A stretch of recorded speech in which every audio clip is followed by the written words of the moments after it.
February 2026मध्ये होणाऱ्या 12वी board परीक्षेत इंग्रजी विषयात पास होण्यासाठी नेमकं काय करायला हवं या संदर्भातल्या विद्यार्थ्यांच्या मनामध्ये असलेल्या प्रश्नाचं समाधान आपण या व्हिडिओच्या माध्यमातून करत आहोत.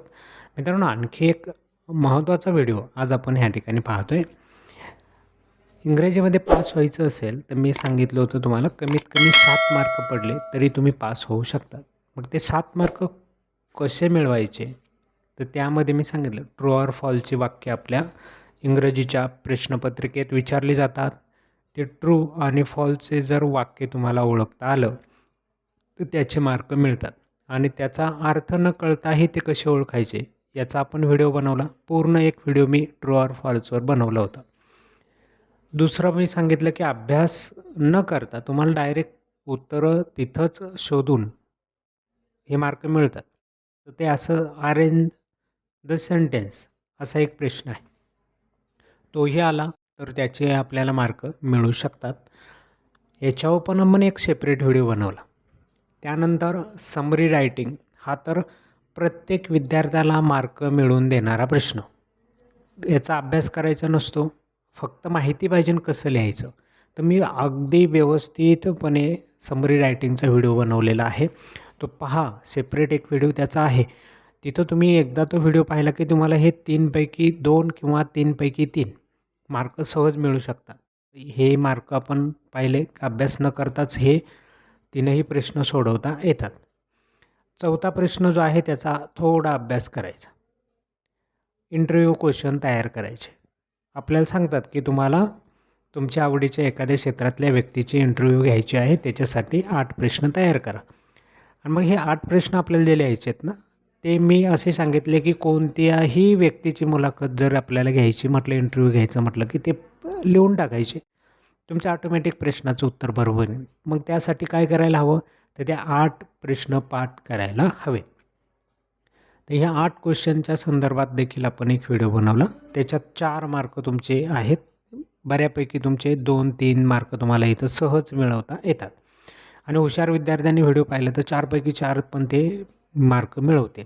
मी हे सगळं सांगतोय ज्या विद्यार्थ्यांना काहीच इंग्रजी जमत नाही त्यांच्यासाठी ते ह्या प्रश्नांमधले मार्क मिळू शकतात.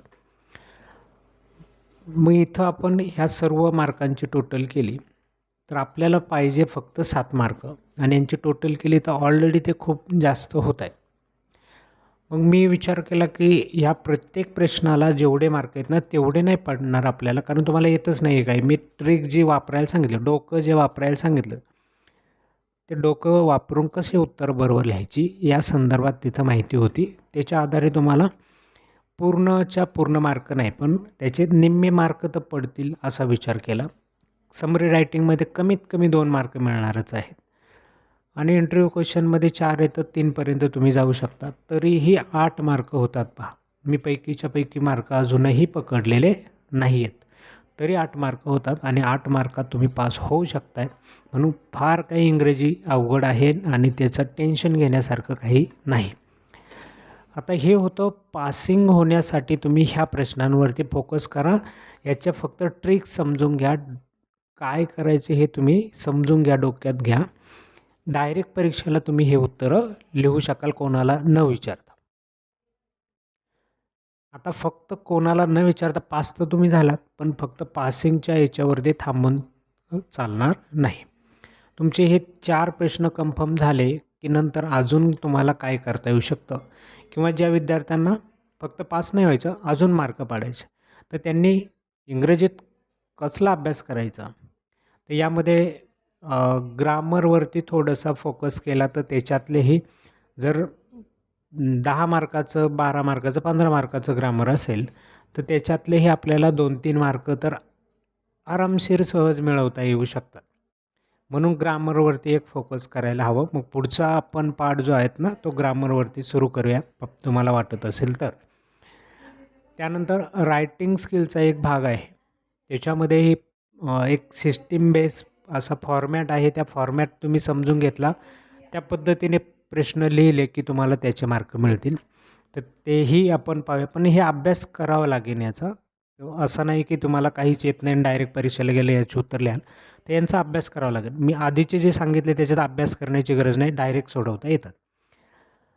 त्यानंतर नॉवेलचा एक प्रश्न असतो ऑब्जेक्टिव्हचा, जिथं पर्याय दिलेले असतात किंवा जोड्या लावायच्या असतात. ते तुम्ही इझी लावू शकता, म्हणजे तुम्हाला काय अभ्यास करण्याची गरज नाही. त्याच्यातला कोणताही एक पर्याय लिहिला, बरोबर आला तर त्याचे उत्तरं मिळतात. म्हणून तो मी एक प्रश्न केला आहे. पण याचा जर अभ्यास केला ना त्या ऑब्जेक्टिव्हचा, तर ठरलेल्या पहिल्या प्रकरणावरतीचा ऑब्जेक्टिव्ह आहे.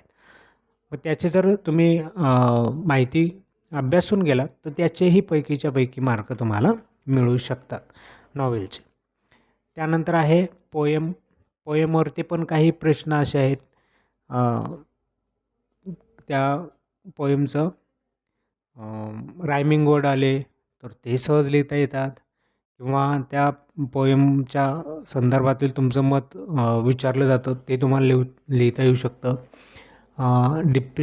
ॲप्रिशिएशन असतं कवितेचं एक, तर तेही तुम्हाला लिहिता येऊ शकतं. ते एक फॉर्मॅट त्याचा आहे, तो समजून घेतला तर. तर असे काही प्रश्न की थोडा अभ्यास केला की हे प्रश्नही तुम्हाला सोडवता येतील. तर मित्रांनो, पण ह्या सगळ्या प्रश्नांच्या बाबतीत तुम्हाला महत्त्वाचं काम आहे की छोट्या छोट्या ट्रिक्स, त्याचे काही शॉर्टकट्स. मी आत्ताच्या सगळ्या व्हिडिओमध्ये तुम्हाला सांगितलं होतं की पास व्हायला अभ्यास नाही, डोकं लागतं. ते डोकं म्हणजे ह्या ट्रिक्स आहेत. ते तुम्हाला माहिती असतील तर तुम्ही त्या वापरून सहज मार्क मिळवून पास होऊ शकता. दुसरं, प्रॅक्टिस करावी लागेल. हे जे सांगतोय ना मी, हे ते करण्यासाठी तुम्हाला प्रॅक्टिस करावी लागेल. प्रॅक्टिस नाही केली तर मग तुम्हाला डायरेक्ट परीक्षेला गेलेत आणि तुम्ही म्हणाल की मी आता हे सगळं अप्लाय करतो, होणार नाही. तसं प्रॅक्टिस करावी लागेलच. वेळ आहे अजून आपल्याकडं, 2-3 महिने आहे, तर तुम्ही करू शकता. यामध्ये डेली स्टडी करा इंग्रजीचा. खूप वेळ नका करू, पण कमीत कमी एक 10 मिनिट, 15 मिनिट, 20 मिनिट, अर्धा तास, जसं तुम्हाला ते स्टडी करण्यासाठी जमेल त्या पद्धतीने डेली करा. पण रोज त्याचा अभ्यास करायचा. तर इथं मी तुम्हाला सांगेल की आपल्या व्हिडिओ चॅनलवरती इंग्रजीचे जे व्हिडिओ बनवले जातात, तर ते व्हिडिओ डेली एक जरी पाहिला तुम्ही, ते 8 ते 9 मिनटाचे व्हिडिओ आहेत फक्त. तो व्हिडिओ पाहायचा आणि त्या पद्धतीने अभ्यास करायचा.